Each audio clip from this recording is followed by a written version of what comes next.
everyone. So yesterday I received a message from one of my viewer asking about the fingering pattern for "Holiday," a song by Scorpions.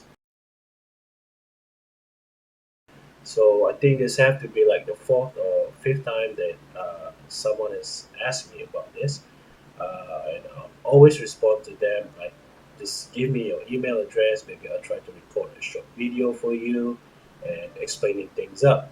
But I woke up today and happens to have some kind of a free time, and just thought to myself like, what the hell? I might as well just record a YouTube video for it, so that the knowledge can help out more people out there, and hopefully it can help more beginners and intermediate players who are still trying to learn the song, still trying to understand the importance of playing the right notes and how to achieve that quote unquote right notes.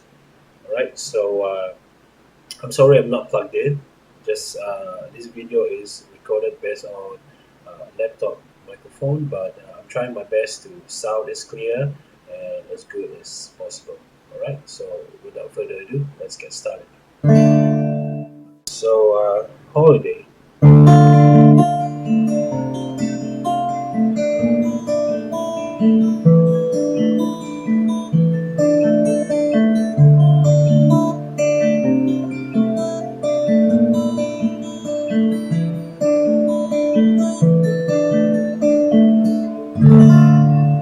And on and on and on.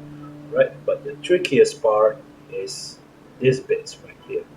Okay, that involves a lot of movements of your pinky fingers. This finger right here. All right.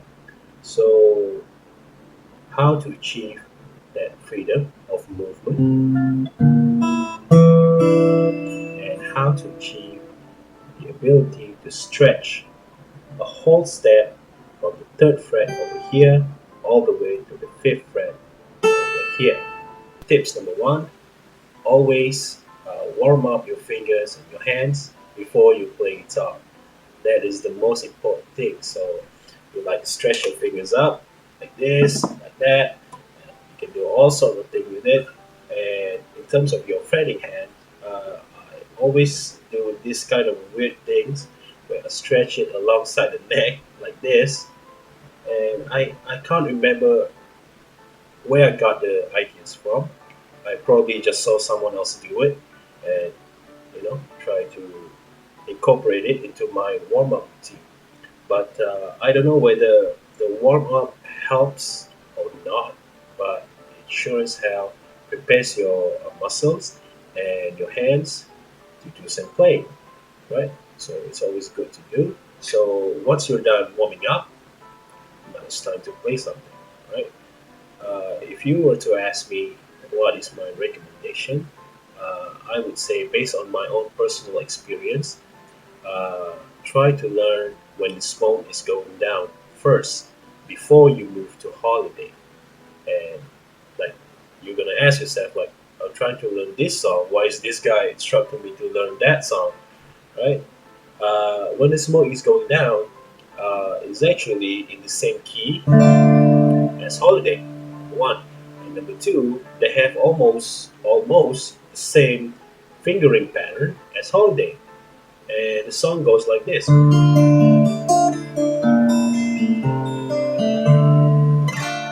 So as you can see, your fingers are moving around, your pointy and your pinky is open. And there's something going on down here as well. Yeah? And practice that because holiday requires your finger to move around. Right? So holiday, again, I repeat.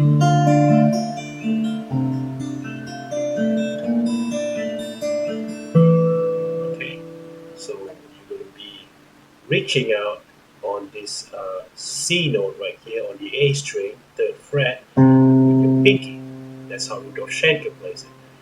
Besides that, as a bonus, once you get this song covered, you'll be able to play a few other Scorpion songs in the same pattern. For example, Still Loving You.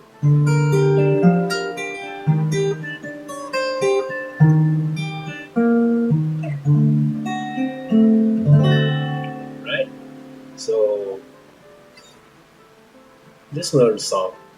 You get it too. On to tips number 3. And you have the fingers are ready to move. They can be moved around. And what's next, you might ask, is to develop the strength on your fingers, especially your pinky. All right. So how are you going to do that? My advice is to learn and play some power chords. This is a G power chord. Power chords is only 3 notes. One, third finger, and the fourth finger. Alright, so this is a G power chord. And try to move it around the neck, all the way to A, going down on the D, C. Alright, so if you want to step it up, like play the song, like Rock You Like a Hurricane.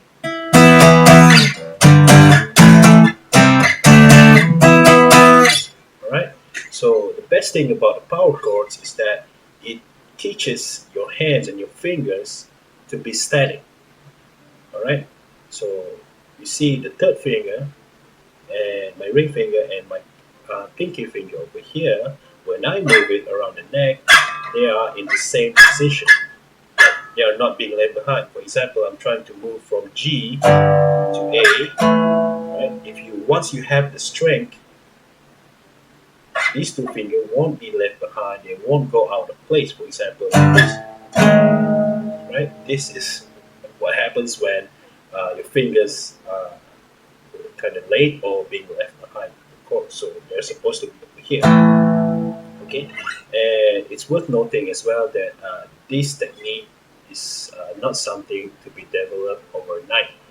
It's gonna take some time for you to really catch up and develop the muscle memory, the strength, in order to play accordingly. And this, you might ask, what does this have to do with playing Holiday? In the acoustic section of Holiday, there is no such thing as power chords. All right, but what we can gather from this is develop the strength on your fingers. Okay, that is the key. Once you have the strength, you can hold on to the chords, any chords for that matter, without having to force too much. I'm not actually feeling any pressure at all on my fingers. I'm not actually forcing my fingers to press down the strings. I'm just playing the shape right there. Okay, so this is what happens when you have that strength for your fingers to be static when you needed it to be. All right, moving on to tips number 4. So you've learned how to freely move your fingers and you've gathered strength to hold on to the notes and the chords. And the next thing is to understand how to correctly place your fingers and your hands on the fretboard and on the neck. All right. Uh, this all depends on what kind of guitar you have and what kind of neck design, neck shape your guitar is equipped with. Some guitars out there have a very chunky neck, very big and wide neck, like almost a baseball bat type of feel. And there are other guitars out there that has a very thinner neck and pretty much easy to play and press down. So now the verse of Holiday goes like this. We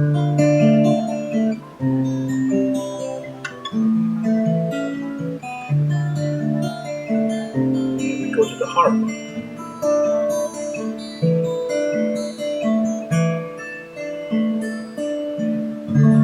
So I want you to notice something, right? So when I was playing the verse, you can see I put my thumb on top of the A and E string, depending on what chords I'm playing, right? So if I'm playing the A power chord here, I mute the E string because I just wanted to hear the A string, right? And when I'm playing D, mute both of them, right? However, once I move to the hard part, which is this part right here, I take away my thumb, not putting it on top. I put it at the back of the neck. Let me see if I can get pictures of there for you to see. That's it. All right. So like halfway in between the neck. All right. So this helps me to hold on to the chords because my thumb in the back over here acts as an anchor. So I'm not letting it go like this, right? Placing it properly at the back of the neck of the guitar, like in the middle of it. You can draw an imaginary line in the back of your guitar neck and place it over there. So it becomes an anchor so that these four fingers will have the proper support that they needed to so that you can reach these pinky fingers, excuse me, can reach, right? So if you're putting your thumbs up here to mute, like how you do it during the verse, you are not going to be able to reach out with your pinky as good as this. So it will be much more comfortable, much more safer, much more easier for you to play like this. Alright, so the last tips that I wanted to share with all of you in regards to playing these weird chords from Scorpions, in regards to how to stretch your fingers, is to find the sweet spot in between the fret, right?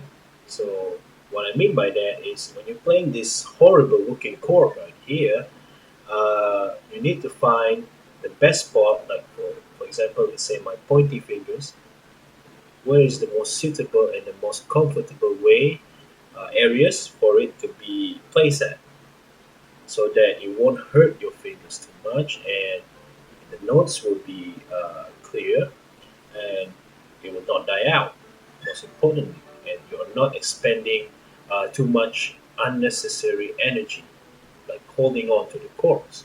Right? It's still ringing, it's still clear, the notes are not dying out, and you are not forcing down your fingers too much. It's just there doing its job. All right, but if you spend some time exploring your fretboard, exploring the chords, you will find the perfect way for you to hold it and to play. All right, so I think that sums up the whole this pinky finger holiday thing. All right, I wish everyone all the best and trying to play the song. Uh, of course, as a disclaimer, uh, whatever I say or do in this video is not necessarily, again, it's not the only way and it's not the only correct way to do it. Of course, there are rules, especially in music, and there are ways where you can bend the rules. In another sense, you need to have rules so that you can break it. Like Michael Schenker is not playing like this. He's using just three fingers, right? That's his middle finger up. On holiday, he will use a different fingering pattern. He will not play like Matthias or Rudolph. Okay, so try to find what works best for you according to your preference and according to your guitar. And that's all. Everyone, stay safe and keep on